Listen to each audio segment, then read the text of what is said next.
Thank you so much. Thank you, Minesh, and all of the Baxi family. And thank you for everyone else that's here today. I truly appreciate the opportunity to speak to you. Have you ever had your GPS reroute you? And your first reaction was absolute irritation. Think about that. You're driving down the road and you were like, "Oh my gosh, I had a plan. I knew the way. I picked the route. Why are we changing directions?" No, no, no.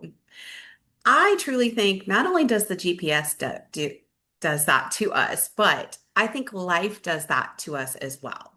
We make a plan, we decide who we're going to be. We picture the career, the marriage, the business, the family, the future. And then life says rerouting. And that path you think you were going to take completely changes. Most of us spend years trying to get back to the original route. I definitely was that person. But what if the reroute is not proof that you're lost? What if it's revealing that person that that original road could never create? This is an idea that I've been developing, and it's called learning how to read the reroute. For a large part of my career, Minesh alluded to this, I lived in operations. I like to tell people I'm a recovering industrial engineer. If anybody else has ever been in operations, you kind of get the humor there with that. I lived in operations, manufacturing, product development. I was even a certified food scientist for a period of time, food production, and business building. I understood systems, scale, and what it meant to take an idea, something from an idea, and turn it into something real. For many years, I would walk up to people and go, "That's a great idea. We should take it from concept to creation to on the shelf." I built brands. I built processes. I solved lots of problems for a lot of people. And I became really good at turning chaos into something that could move down a production line. But what I did not realize was that my career was also teaching me something much deeper. Manufacturing taught me that pressure reveals weakness. So I'll say that one more time. Pressure, that's when weaknesses are seen. Business taught me that broken pieces will keep producing the same result. That employee that still has a bad attitude last year has the same bad attitude this year. And what you tolerate, you have to manage. What you accept is going to be your result. Branding taught me that people do not just buy products, they buy meaning, they buy feeling. It's like the saying, people never remember what you really say, they remember how you made them feel. And products are the same way. Are you rubbing some lotion on your skin that smells good and takes you to that tropical vacation or perhaps tropical location you're currently at? I felt that life was doing the same thing with me. I used to think that I had a personal problem, but now, in retrospect, as I've continued to build my life over the last few years, I realize I actually had a process problem, which was a bit of a slap in the face as someone who has built solutions for everyone else. I kept trying to produce freedom on systems that were built on proving. And that's my reroute. Now, like many people, I had parts of my story that I did not plan. Lots of childhood wounds. I was a child that was literally a doorstep baby. My mom left me with my grandmother. I had lots of survival seasons. I'm a person that's a domestic abuse survivor, as one of those survival seasons. I had lots of relationships that changed me, business seasons that didn't go the way I expected. Had a job where I had worked at 15 years, closed its doors with nothing left for me but to shut it down because the owners disappeared. And I had moments that I had to become stronger than I wanted to be. For a long time, I read those experiences as evidence against me. I thought they meant I was behind, maybe even damaged. Sometimes I thought perhaps I was too much. Then I'd think again, maybe I just wasn't enough or completely off course. So I did what a lot of high achievers do. I built, I worked, sometimes into the ground. I proved, I led, I produced, and I became the strong one. And that can look impressive from the outside. I have awards all behind me to prove that. But success doesn't automatically heal the belief that you're the only one worthy when you're useful. Achievement can hide a wound, but it cannot hold you at night. It cannot hold you when you wake up going, oh, I have to do this today. So for me, the question became, what if I stop trying to get back to that old route and start reading the reroute? So I want to take a minute today to introduce to you this framework that I'm developing called based on the word reroute. Sounds simple. Sounds like I can remember this. Not because I think every painful thing was good, and not because I feel like we should spiritualize harm or pretend hard things didn't hurt, but because I believe nothing should ever be wasted. So when life reroutes us, we can ask better questions. So for me, reroute means these few things. The R stands for recognize the interruption. What changed? What did life interrupt? Was it a dream? Was it a relationship, a business, a sense of safety, identity, a version of yourself that you thought you were supposed to become? Before we can read the reroute, we have to be honest about what got interrupted. And for me, I started learning that sometimes the interruption was actually obligation, thinking that, well, I said I was going to do this, I have to do this, when the obligation was truly just myself. The E for me in reroute is examine the meaning. What did this mean about me? Not just that the business changed, but maybe I failed. Not just the relationship ended, but maybe I'm chosen or maybe I'm not chosen. And those things, when I started examining the meaning, I had to realize that those meanings truly define the experience. So rather than saying the business changed, maybe I failed, maybe it's the business changed and this just isn't where I'm supposed to be right now. The meaning that we attach to every event is exactly what our experience is going to feel like. And sometimes that meaning is what's going to keep us all stuck. The second R is release that old route.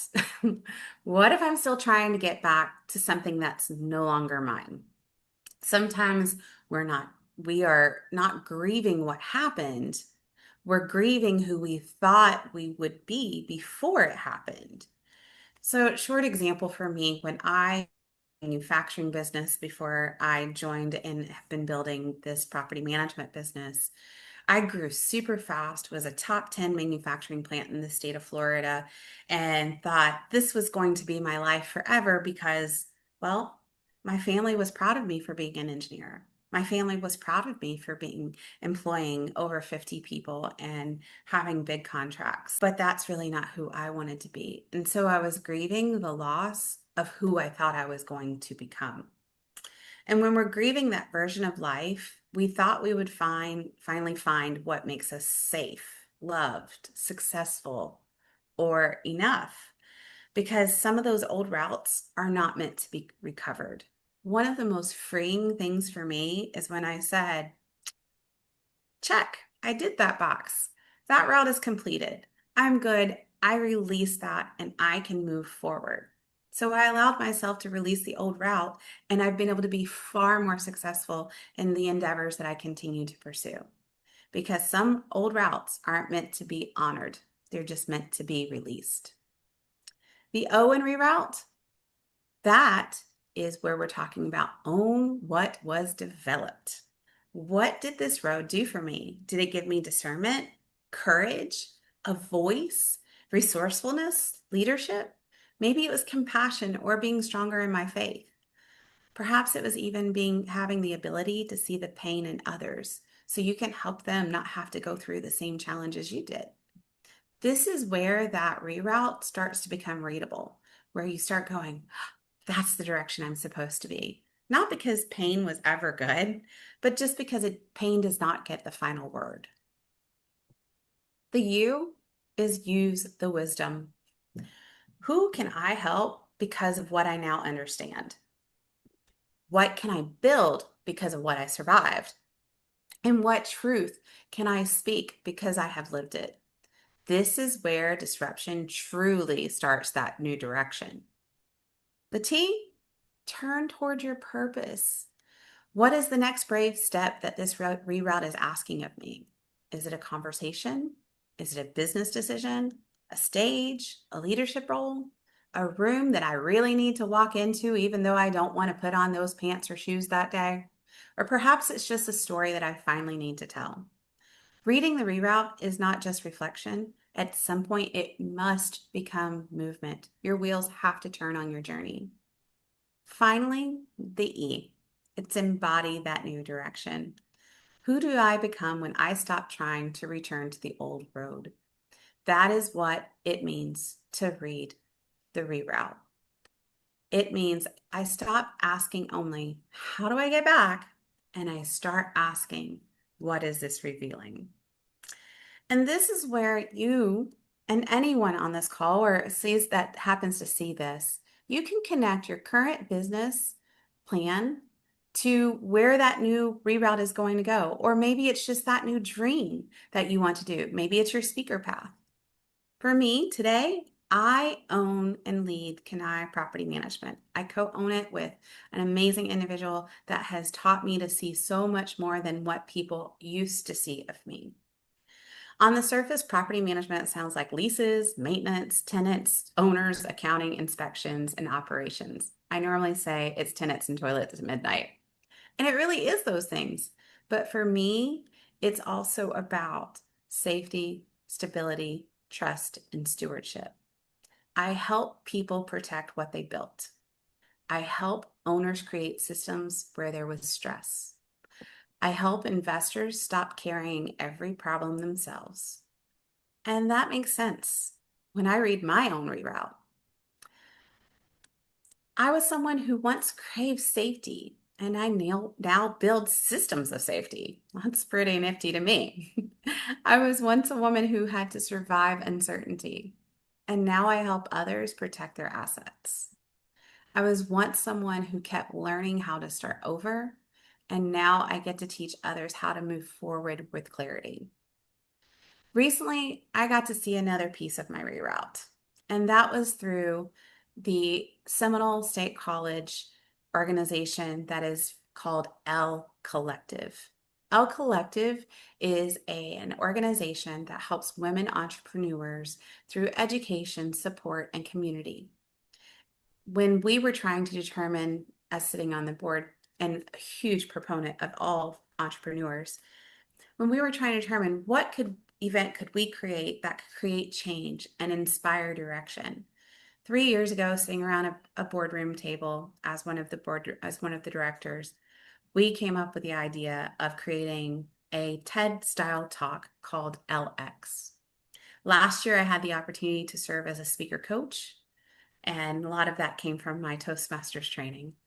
This year, I had the honor of serving not only as a speaker coach, but also as the MC for the LX event. And this event was truly centered around women leadership, connection, visibility, and impact. Standing in that room, it reminded me that sometimes the reroute is not just about where life is taking you. Sometimes the reroute is about what life is asking you to say. As an MC, I was not just introducing speakers. I was holding the energy of that room. I was helping women feel seen. I was connecting stories, moments, and messages. After each speaker, I took the time to say something intentional about each woman's story and the meaning and message that they were trying to implore onto the amazing individuals in the room, both men and women. And I realized this is not separate from my business journey. This is part of the same reroute. Operations, it truly taught me how to create structure. Again, branding taught me how to create meaning. Property management is teaching me how to create stability. LX reminded me that speaking allows me to create connection. And as a speaker, I believe that I'm being called to carry a message. That disruption does not have to become your identity, but it can become information. It can also become formation and, most importantly, direction. So tomorrow, next week, or maybe even today, when life says rerouting, just like that GPS, I want you to ask yourself a different set of questions. Not just, how do I get back? Ask, what is this revealing? What belief is this exposing? What strength is this developing? What wisdom can I use? Yes. And what new direction is this calling me now? Because Yes. maybe you're not lost. Maybe the old map was too small. And that's what I mean by read the reroute. You may not have chosen every road you walked, but you can always choose how you read it. Thank you, guys.